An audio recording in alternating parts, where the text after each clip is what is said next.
This is the story of a man named Stanley.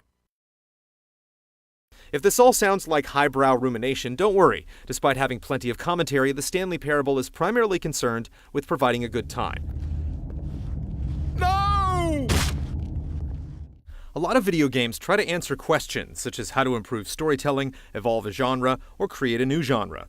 The Stanley Parable only raises questions through seemingly endless satire. With incisive wit, the Stanley Parable explores numerous game conventions by turning them on their head and having a good laugh at them.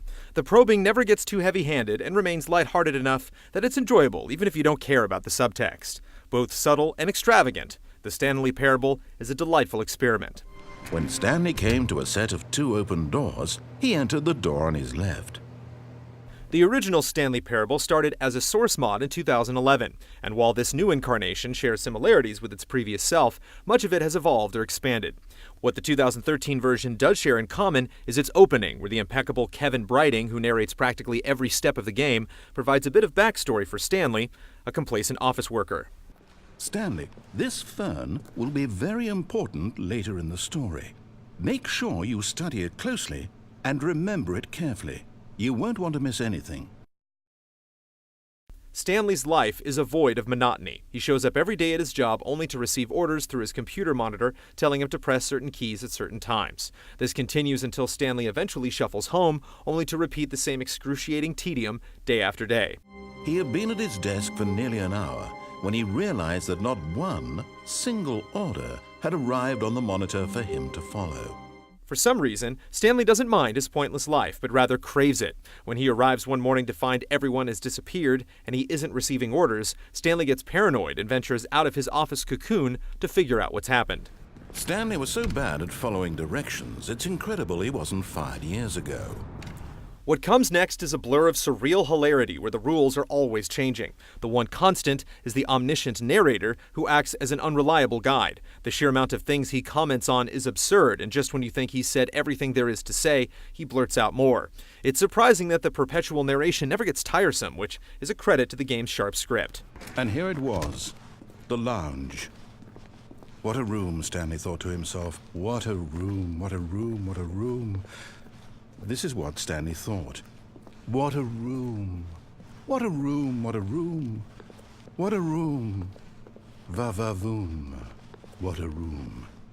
The script works because of how limited you are. Your only capable actions are walking, pushing buttons, and opening doors. The mechanical simplicity matches its design, which is really nothing more than a series of corridors where bits of narration trigger depending on where you go or what you interact with. But it isn't a fault. The game is constructed to remain centered on its goal, which is to provide a mirror for the player. Why is there a voice in my head dictating everything that I'm doing and thinking? Now the voice was describing itself being considered by Stanley, who found it particularly strange. What choice means in video games is the Stanley Parable's investigative focus. It mocks both how limited choices often are and how little impact they generally have. Essentially, it explores the inherent struggle between giving the player freedom while constructing a narrative. How much power do you really have when everything is predetermined? If this all sounds like highbrow rumination, don't worry. Despite having plenty of commentary, the Stanley Parable is primarily concerned with providing a good time. Plenty of jokes work well at face value and as insightful critiques. Watching a cardboard baby slowly move into a wall of flame is absurdly amusing, regardless of why it's happening.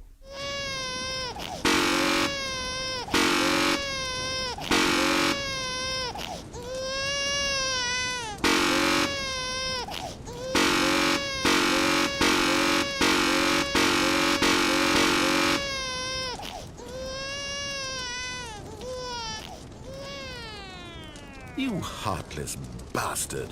Depending on whether you spend a minute or 3 hours with the Stanley Parable, your impression of it will change. Just when you think you've figured it all out, the game will throw you as far off course as possible. You'll feel a bizarre motivation to uncover each of more than a dozen endings, even when the game is openly mocking you for doing so. The insults speak to a larger truth and may make you question what it means to play games at all. This introspection, however, will have you laughing the entire time. That got a bit weird back there. Well, I'd like to apologize. Not sure where I was going with all that. You know what? I think what we need right now is a bit of music to lighten the mood.